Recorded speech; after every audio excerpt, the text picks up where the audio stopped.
يا ترى ايه اللي يخلي واحد يعيش على حب واحدة لمدة 50 سنة؟ هنكتشف السر دلوقتي.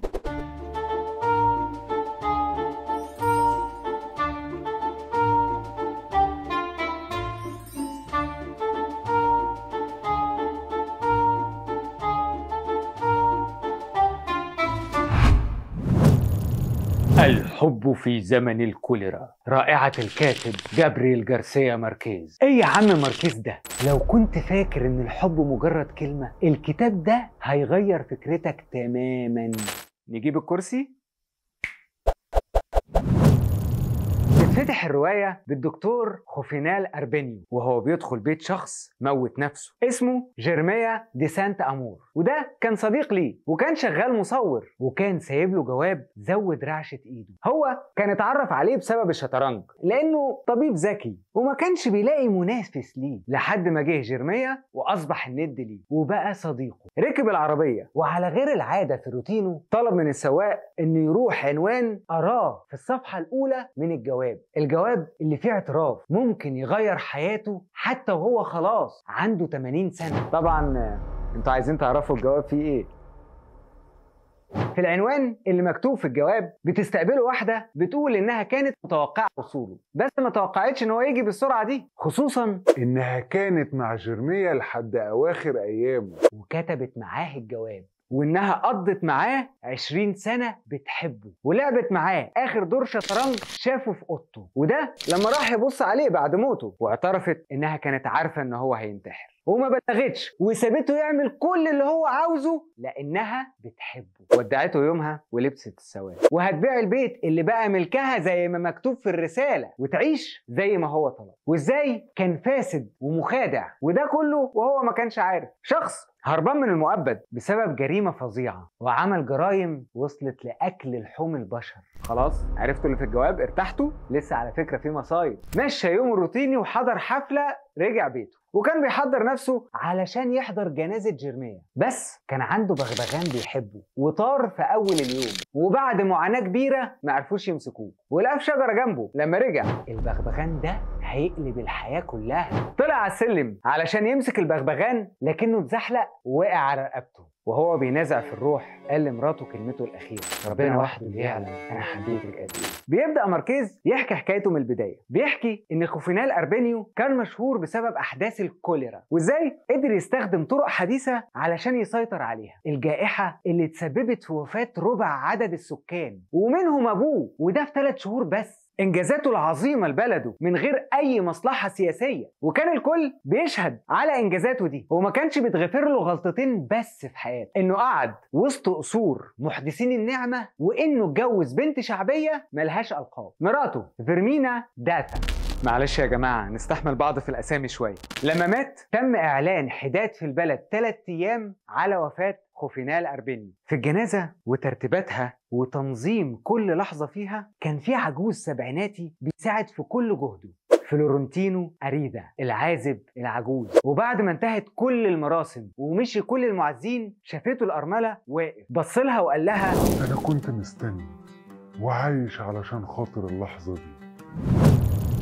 وبيجدد عهد حبه ليها. اتصدمت من كلامه ده في يوم عزا جوزها وطلبت منه ما تشوفش وشه تاني لحد ما يموت، وبكت في ليلة عزا جوزها الراحل، وفي دماغها فلورنتينو أريدا اللي كان على الناحية التانية فاكرها في كل لحظة من 51 سنة و9 شهور و4 أيام. الحمد لله مش عدد الدقايق والساعات والثواني كمان. بنشوف في الرواية فلورنتينو ده وهو أول مرة شافها، وده لما كان موزع بريد وهي كانت العيلة بتاعتها انتقلت جديد للمدينة. شافها بعد ما سلم البريد لوالدها، وكان بيقعد على كنبة في الطريق العام اللي بتمشي فيه لمدرستها مع عمتها اللي كانت بتوصلها، وكتب 60 جواب حب وحاول يوصل لها 60 جواب ومعرفش، فقال لأمه، وأمه قالت له: إنك تبعت 60 جواب حب لواحدة ده هيخوفها، انت لازم تشد انتباهها ليك، والأهم انتباه عمتها. وما كانش عارف ان ده حصل اصلا من اول مره شافها، وده لما كان بيوصل جواب لابوها فاكرين، وان عمته شافته وهو قاعد وعرفت انه مش قاعد هنا غير عشان يشوف البنت. اصلا البنت كانت مستنيه منه رساله زي ما عمتها قالت لها، يعني لانها قالت له ان ده هيحصل لو هو فعلا بيفكر فيكي. سنه كامله عينيه بتتلاقى بيها وما كانش قادر غير ان هو يبص عليها بس، وهي منتظره منه اي فعل وعامله نفسها مش واخده بالها.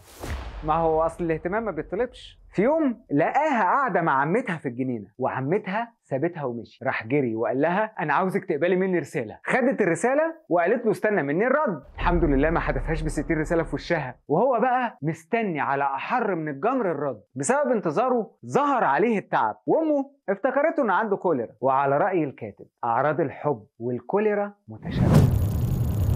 الواد سرحان، حتى في شغله بقى مهمل وبيبوظ الدنيا. بعد شهر زهق من انتظار الرد وراح للحديقه وقال لعمتها لو سمحتي سيبيني انا عايز اكلم البنت، وقال لها على فكره انا مستني الرد. راحت رد عليه وقالت له انها هترد عليه بعد انتهاء الاجازه الدراسيه. وراحت عمتها مكتب البريد قبل الاجازه الرسميه ما تخلص ب3 ايام، وسابت كتاب فيه رساله ليه.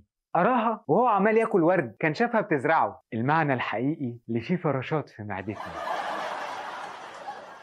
وبدأت سنة من الحب العنيف لكن من غير لقا. كانوا بيبعتوا لبعض جوابات كل يوم، بس احنا مرتبطين بس انا هبعت لك جوابات بس. وده علشان عمتها كانت رافضه يتقابلوا، عشان برضو دي امانه واخوها وما ينفعش تعرضها للخطر، ومفيش اخطر من الحب. والله فيك الخير يا حاجه. قعد بقى يكتب لها وتكتب له، تبعت له ورد مجفف، يبعت لها خصلة من شعره، ويفضل سهران يكتب وما ينامش، لدرجة انه في يوم عزف بالكمان قريب من بيتها، وقال لها في جواب انه ألف السيمفونية دي وسماها على اسم كان بيسميها لها. وبعد سنين من الغرامات المكتوبة والاعتقال مرة لعزفه في وقت حظر التجوال، بعت لها جواب يعرض عليها الجواز. سألت عمتها اللي قالت لها توافق علشان ما تندمش، إلا إنها أجلت الرد شهر 2 3 4 لحد ما بعت لها تحذير، قال لها انت لازم تردي والا مش هكلمك تاني. ردت وقالت له موافقه بس ما تطلبش مني اكل بتنجان. على فكره الكلام ده في الروايه بجد. واتفقوا هو وهي وعمته انهم ياجلوا الجواز لبعد ما تخلص دراسه. ساعتها كان بقى نائب مكتب التلجراف، وصاحب المكتب كان يملك شغلانه تانية محترمه وشريفه، كان عنده بيت عاهرات شريفه. فلورنتينو بقى كان بيقضي وقته يكتب ويقرا، ولا كان بيهزه منظر الستات هناك صنم، ولو هو عشيق بائس ولو هي خطيبته بشكل شبه رسمي. ده شبه الراجل اللي راح يصيف وقعد في التكييف ما خرجش. في الجوابات اتفقوا ان تبقى الخطوبه مده كبيره 2 مثلا علشان يتعرفوا على بعض بشكل حقيقي. مش عارف يتعرفوا فين تاني بعد اللي حصل ده كله. ده بعت لها ورق اصلا يعمل 60 CV. لكن قبل اعلان الخطوبه ب4 شهور بتطرد البنت من المدرسه. وده ليه؟ علشان قفشوها بتكتب له جواب، وعرف الاب بالموضوع وراح يفتش في اوضتها ولقى جوابات 3 سنين حب. كانوا بيبعتوا لبعض نوتس بالته يا جماعه عشان ما حدش يفهم غلط. لما الاب شاف الموضوع ده قرر يبعد عنه وتسافر، وراح لفرونتينو مكتب التلغراف وخده على جنب، حط المسدس على الترابيزه وقال له انه بيجهز بنته انها تكون سيدة مجتمع، وان البنت لسه عندها 15 سنة، وبيسيبه وبياخد بنته في رحلة اول 11 يوم منها كانت معاناة وطريق صعب وخطر، وهي مش عارفة هي رايحة فين. كل اللي قدرت تعمله انها تكتب رسالة وداع لحبيبها وتمشي ورا ابوها، لكنه ما كانش يعرف ان فلورنتينو عرف مسار رحلته. نجيب الكرسي تاني. وبمساعدة واحدة من طرف قرايبها من طرف أمها اللي ميتة، كانت رايحة لها هناك، واللي كانت بتكره الأب علشان اتجوز الأم غصب عن العيلة اللي ما كانتش موافقة على الجوازة، خصوصا كمان إن الأم توفت. بدأت الرسائل ترجع بينهم شهور وسنين، وبعد 3 سنين افتكر الأب إنها نسيت بقى وقرر الرجوع، وبعتت لفلورنتينو إنها راجعة. أخيرا هتتكتب لقصة الحب دي بقى لقا وحاجة حلوة، بس مش ده اللي حصل. لأنها رجعت ولقت مسؤوليات البيت بقت في إيديها بعد ما عمتها مشيت، وما قابلتش فلورنتينو غير بعد 2 يوم تقريبا في السوق. يا ترى عملوا ايه لما شافوا بعض بعد الفتره دي كلها؟ لما شافته اتخضت وحست قد ايه هي ما بتحبوش، وطلبت منه ان ينسى كل اللي كان وسابته ومشي، وبعتت له جواب مع خدمتها وكل الهدايا اللي بعتها، وطلبت منه ان يرجع لها جواباتها والهدايا بتاعتها. وبعد الحاح ومحاوله الوصول ليها وصد منها رجع لها كل حاجه، وما فتحش الموضوع غير بعد 51 سنه و4 شهور و9 ايام عشان يلاقي نفس الرد. ودي كانت قصتهم سوا. طب وقصه خوفينال اوربانيو وجوزها اللي وقع على جدور رقبته ده؟ بيحكي ماركيز عن خوفينال اللي عنده 28 سنة وراجع بلده، وده بعد وفاة والده في جائحة الكوليرا. شاف القصر بتاع والده اللي بقى متكسر وضعيف وقايل للسقوط، وأول ما رجع فتح عيادة أبوه تاني، علق شهاداته وكتبه. شاب طموح عايز يغير في مدينته وعايز يرفع من حالتها الصحية، فحاول يصلح من المؤسسة الطبية، وطلب من مجلس المدينة ردم المجاري اللي مكشوفة، وبذل مجهود لتنظيف المياه الملوثة ونقل السوق ومخلفاته، وده علشان ما تظهرش كوليرا في المدينة. لكنه اتحارب من الناس، لكن كان عنده حق، وافتكر لما بدأت الكوليرا تهاجم المدينة ان ازاي هي اللي قضت على ابوه، وده لما ظهرت حالة كوليرا من السوق. لكن تعليمات خوفينال وشغله خلاه يسيطر على المرض وما يتحولش لجائحة. مش هتصدقوا ازاي الكاتب وصف كل التفاصيل دي وكأنك عايش معاهم. وبعد اللي حصل ده كانوا عايزين يعملوا له كل اللي هو عايزه، لكن هو كان عايز يكسب نظرة من البنت اللي هو حبها،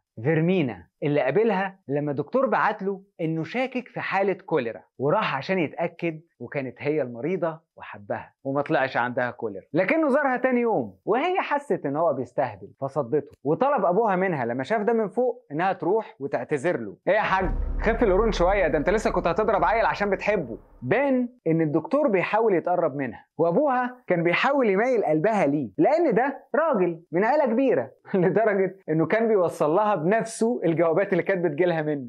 شوف الراجل سبحانه مغير الاحوال والله.